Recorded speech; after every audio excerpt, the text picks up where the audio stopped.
Of all the research that I've ever done, searching for the truth, whatever that may be, regardless of what my preconceived beliefs were, there always seems to be a trend. There are those who align themselves with the truth and pursue it in a similar manner that I have, and many others who are morally bound and have a set of personal standards that holds them to that truth no matter how inconvenient it may be. And then there are the con men, the profiteers, those that only want to benefit themselves no matter what that means. And almost every single time, more times than not, those profiteers win out. And it's because of this. In a world of liars, cheaters, and thieves, the ones who make it to the top will always be liars, cheaters, and thieves. To them, the truth is only a tool to be manipulated to better themselves how they see fit. And it's interesting because it makes sense to what I'm about to say with this information that I'm about to present to you. If you treat your body how it's meant to be treated, it stays healthy. However, if that body is treated with neglect, it will produce more and more toxicity until that toxicity ends up killing it.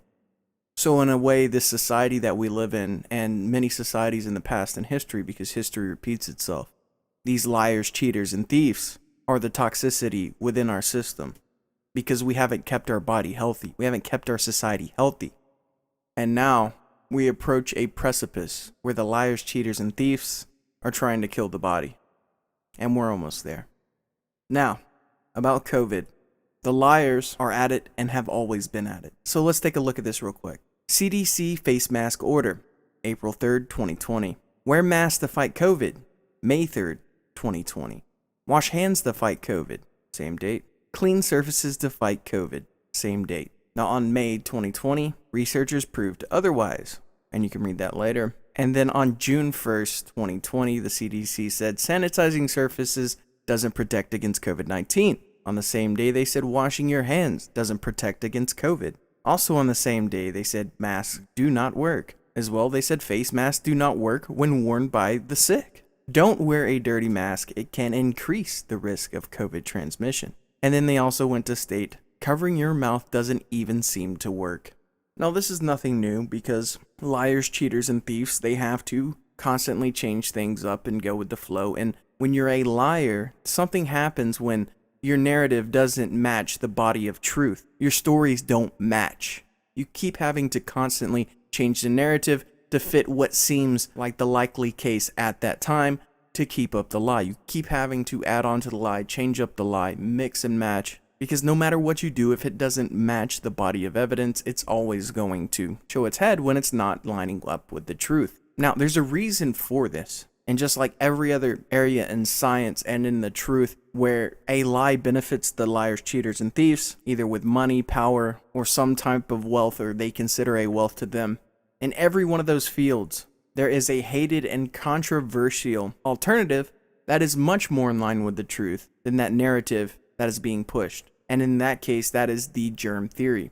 Now, big props to Barricade Garage because this man has managed to put together a channel and get almost 150,000 subscribers, and under the guise of a memeing, leak truth bomb after truth bomb after truth bomb, and he's yet to be taken down. And in fact, we're in the midst of another purge, so hopefully he survives that, and me as well. But this man brings an important notice to the Terran theory. And being beholden to honesty, no, I am not an expert, but I will point to a few things that he pointed to himself, but I'll take it one step further and let you take a look, and then you can look at the evidence for yourself, and then come to your conclusion as to which one seems to be more holden to the truth. So let's look at the Spanish flu, because during this COVID crisis manufactured, there's always someone pointing at the Spanish flu or other pandemics in the past. And they say, oh, look, we need to do this because that happened in the past, which we've already pointed out that the CDC putting out contradictory statements on transmission of diseases. And this has been a constant trend. This is not anything new. There's always contradictory statements being put out, and they're always flip-flopping on what's the safe thing to do. But what we can confirm is that in large pandemics, such as the Spanish flu, is that it was never proven to be transmitted through human contact. And I'll read a little bit about that real quick. Young adults were the most vulnerable group to the 1918-1919 Spanish flu, the history's deadliest pandemic that claimed about 50 million lives. Epidemiological observations suggest that the Spanish flu influenza virus spread by human contact, but human experiments seem to suggest otherwise. The landmark study of Milton J. Rosenau, medical doctor, Experiments to Determine Mode of Spread of Influenza was published in the Journal of the American Medical Association in 1919.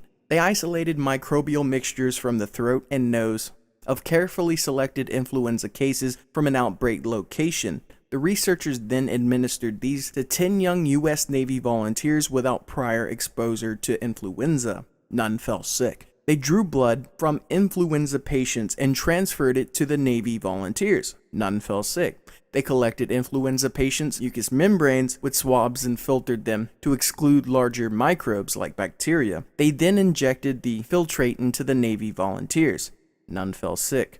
They brought the Navy volunteers to meet influenza patients. They shook hands and conversed. The patients also exhaled as hard as possible onto the volunteer's face for 5 times. Then the patients coughed directly onto the volunteers. None fell sick. In case these 10 Navy volunteers were somehow immune, the study recruited another set of 50 volunteers. They repeated the experiment with influenza patients from another outbreak location, but could not prove human-to-human transmission. They went on to state after the experiment and said, "Perhaps if we learned anything, it is that we are not quite sure what we know about the disease."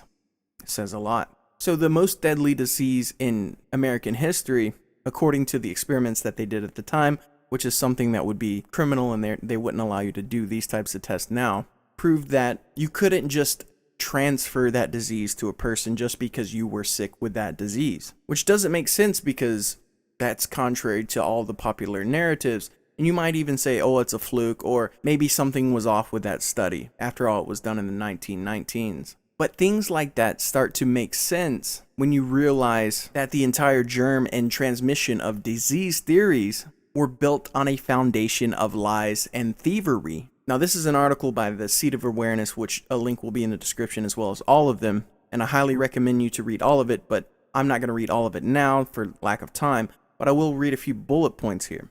The common theory is that disease is mostly a random invasion and an attack of the body, often coming from an external agent such as a germ, virus, and has very little to nothing to do with lifestyle habits. They also believe that most healing and curing can only be achieved with the help of external agents such as pharmaceutical drugs or vaccines. And what this entire article goes on to talk about is it's not because of a viral agent, and it's not because of a disease, and it can't simply be cured just with a vaccine, because it relies on the body, the terrain, and the state of the body. Is it healthy? If it's not, if it's full of toxicity, then these germs that are in your body, which make up 57% of your body, then transmutate into viruses, into bacteria, and they start eating the dead cells in your body and the negative parts of your body. And then your body conclusively purges, and it has all these different effects, such as vomiting, diarrhea,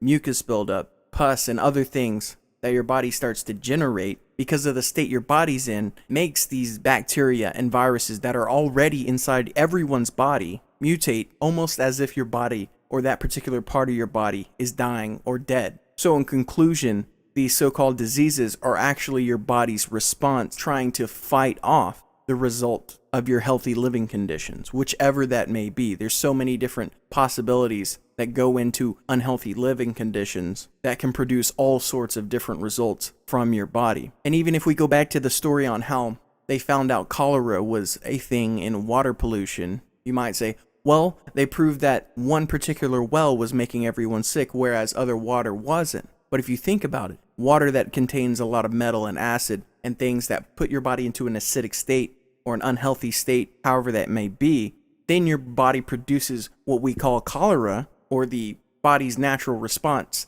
to having all that excess metal and unhealthy material in your body, not the other way around. You see, if you isolate this thing and say, oh, it's this magic thing that comes from the outside and not the state of your body, then you can sell the cures, or make the cures mandatory. And I go on to read here, ironically, all of the conditions that have been imposed on us because of the lockdown are conditions that change the terrain of the human body in a negative way. Fear, anxiety, stress, isolation, lack of sunshine, lack of exercise, lack of quality nutrition, and an obsession with sterilization, and so on. all cause toxemia in the body and compromises the immune system. Again, the toxemia is what they call toxicity in the blood and other parts of the body, but it's all the same. I know that's very controversial, but let's take a look at the germ theory real quick before we end this video. Let's just take a look here at Louis Pasteur, which pasteurized milk is named after, hence why a website called Three World Cheese, which is a cheese website that makes healthy natural cheese, is writing about him in the first place, but all they did is condensed a lot of articles to talk about it. But my point is, this entire germ theory is built on fraudulent actions. So UNESCO proclaimed in 1995 the year of Pasteur after this scientist. Just prior to that, Pasteur's family proudly released his notes in research. Gerald Jensen, a science historian, was among the first people to thoroughly review those notes. In 1995, the year Pasteur, Jensen wrote an article in the New York Times, which I have a link to, proclaiming that Pasteur had lied about his research on vaccines and germs, and that most of his ideas had been plagiarized from his contemporaries. Sounds familiar? This is something that happens in every area of science. It's crazy how much this pops up. But in his article, Pasteur's Deception, he claimed that Pasteur was, in the end, a fraud. Quote, "In researching medicine, following the money has always led to the truth. The money in Pasteur's case has led to unnecessary and mandatory vaccination programs. Wouldn't we all like to own a company that gets support from the government that will enact laws to make sure the purchase of our product is mandatory?" And the rest of this article goes on to show how pasteurized milk doesn't actually make the milk safe to drink or eliminate it from salmonella and cholera and all these other things. In fact, it kills the milk. It raises it to a temperature that makes the milk not even nutritionally valuable. But what this guy went on to do, Louis Pasteur, if you're just saying, oh, people are reaching, in his deathbed statements, quoted in his journal, which this was translated over from French, saying that Bernard was right, and the terrain is everything, or the soil is everything, the germ is nothing, which he was basically saying his theory was incorrect. In a fit of guilt on his deathbed, he said, hey, the terrain theory is the more logical theory, and he was stealing ideas from other people anyway, sort of like Albert Einstein, but neither here nor there. It's not relevant to this situation. But moving on, again, you can look at this article where in his own notes he said he was lying. And again, this is where the entire germ theory was built on. This man was the father of the germ theory. This is where vaccines came from. Lies, deception. And almost every large plague, you can go back and look and you can find environmental conditions or societal conditions that would indicate that they're not in a healthy environment. Thus, their bodies are not as healthy, which, boom, bada bang, everyone starts getting sick with these strange ailments, and only the healthiest of the healthy then survive that scenario. It is a constant trend, and thanks to people like Barricade Garage and others that actually put this information out there, we then have other theories to look at and say, are these theories built on lies and fraud, such as the germ theory was, or were there people actually out there fighting against Pasteur, such as Bechamp, which you can look him up as well, who actually had a moral compass and fought for the truth and fought for putting that out there. But like I said, we live in an environment, or better yet, a world of liars, cheaters, and thieves. The ones who make it to the top will always be liars, cheaters, and thieves. To them, the truth is only a tool to be manipulated to embetter themselves how they see fit. This has been Tyranny Unmasked. If you appreciate the work that I do here, consider sending support in the links below, and continue to keep your eyes open. What's the point of